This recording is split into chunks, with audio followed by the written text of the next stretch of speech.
Challenges I have is usually with the PhD workload, so I can't say that it's related to be an international student. Yeah, I don't think I'm facing any more challenges right now.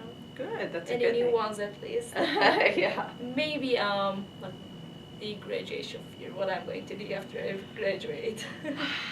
I feel ya. Yeah, I'm right there with you. Yeah.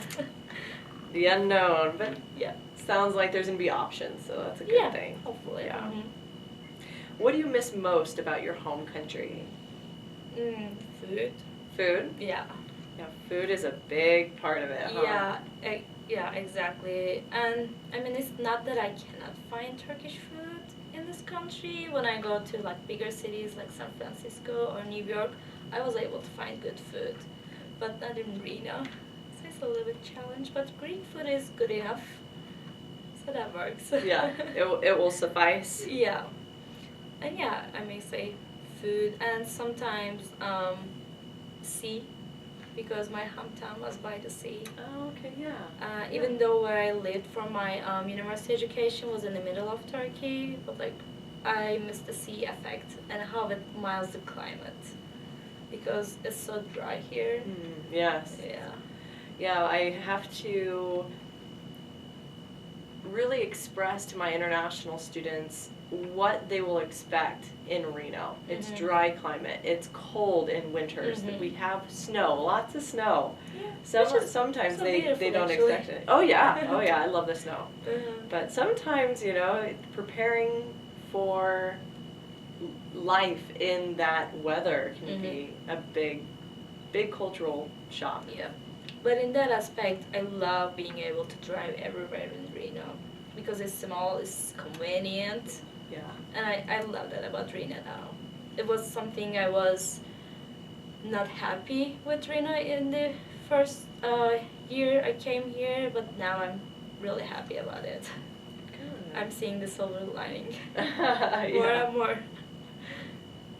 Now, we talked about a couple support services that help the transition into the United States, like the University Counseling Center, the Office of International Students and Scholars, your peers, your office, the Fulbright, your sponsors.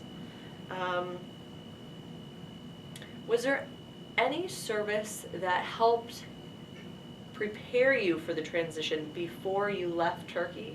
Yeah, actually we had some seminars by Fulbright, though, not from my university or any other source, but Fulbright gave us a couple of seminars what to expect here, how the daily life works, and to every detail, like 5 cents called a nickel.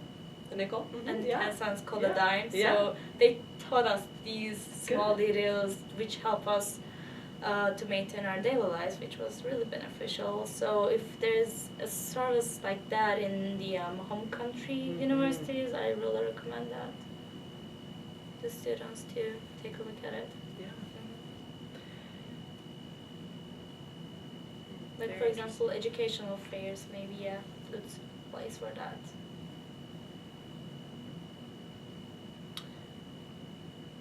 Fascinating. There are so many opportunities right now in international education to help better prepare students and to serve students in that student affairs industry for international education. Yeah, it is. What are some things that you like the most about living in the United States?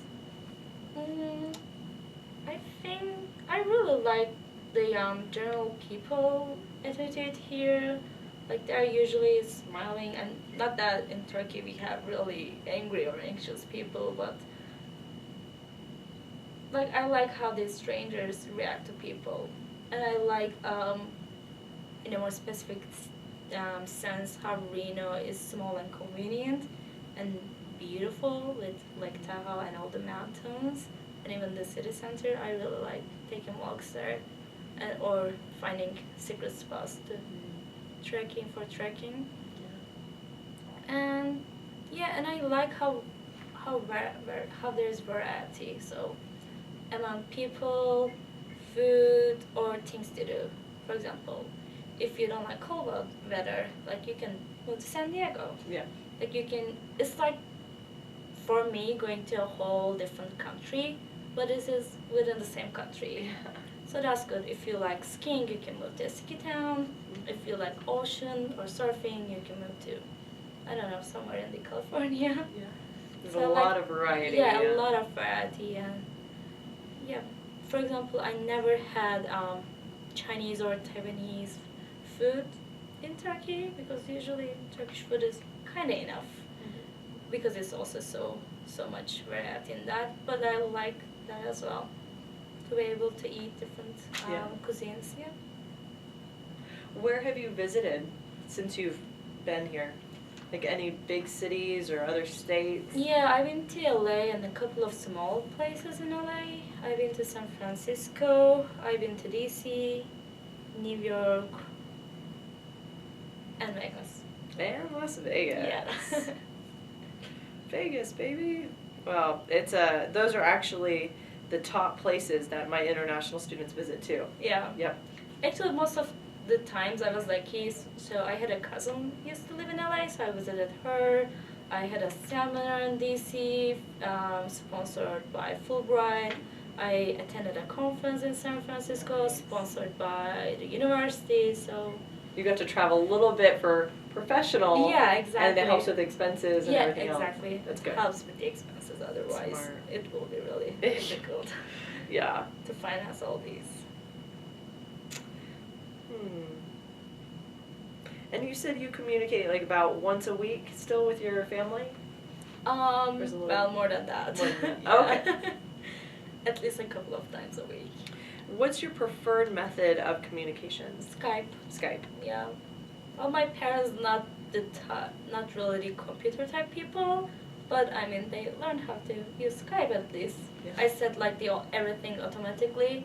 So when they turn on the computer, the Skype will just pop up there, so they just don't have to do anything. They can just click my name and call me. So it is convenient for them. I love that. Yeah. How smart. Thinking Yeah. ahead there. That was great.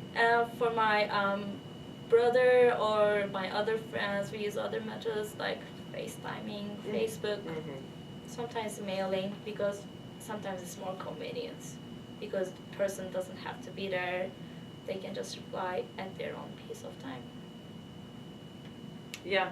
My best friend is in Guatemala right now, and she FaceTimed me yesterday. Oh. It was so much fun because you can be anywhere as long as you have the connection, the Wi-Fi. It was great to catch up. Yep. Hi, Sabrina. So, for example, I attended one of my best friend's wedding by FaceTime. Oh, that's great. Yeah. Back in Turkey. Yeah, so back somebody in just Turkey. held it so you could watch the ceremony? Yeah. Oh, I that's mean, really- not the ceremony, but I was able to talk to her before the ceremony, and they just kept sending me some Snapchats from that or photos. Nice, updating you. Yeah, That's exactly. great. That How was really creative. good because I miss a lot of weddings, given the fact that my age range. So People are getting hitched. yeah, Yeah, that's right. And there's patterns. yeah. Since you've been here, have you experienced any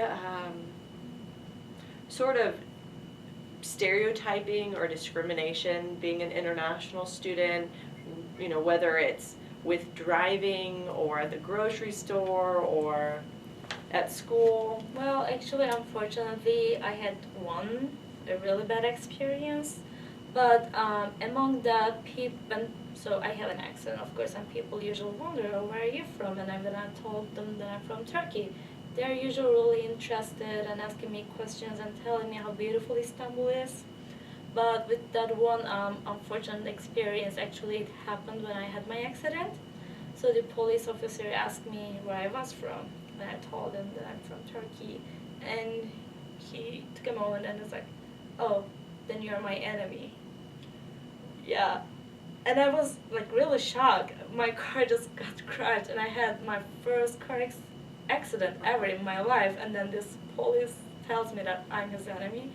Then he explained me how he was from Armenia and my ancestors killed his. Wow. Like, yeah, that was really a harsh moment, and I just couldn't do anything. I was so shocked by that whole experience. But eventually he come to his sense, and I think another cop just took the conversation over. Yeah. Yeah. Well, I'm glad somebody else stepped in because that is not a professional No, it's not. way to, No. or it's not even Well, it's an acceptable not, way to treat anybody, Mhm. especially in that situation. I'm Yeah, sorry you right? experienced that. Yes, we hear many stories about international students being discriminated in some fashion. Mhm. It's very common, and That was like really, really unexpected. Like, yeah. especially from a police officer. Yeah, right. Well, I'm glad that it's only happened that once. Yeah. That was just one unfortunate experience, and other than that, I really had some really good experience with other people. Now, you're a Ph.D. student, and the semester is coming to a close. Our Mhm. finals finish on Wednesday. So, what are your plans during the break? Are you taking winter classes, or are you No. traveling, or? I'm traveling actually for 2 weeks to Okay. Turkey. Oh, going to Turkey, Yeah. yeah. But actually, how PhD works, at least in my program, like the courses are over or not, we are there in our lab from morning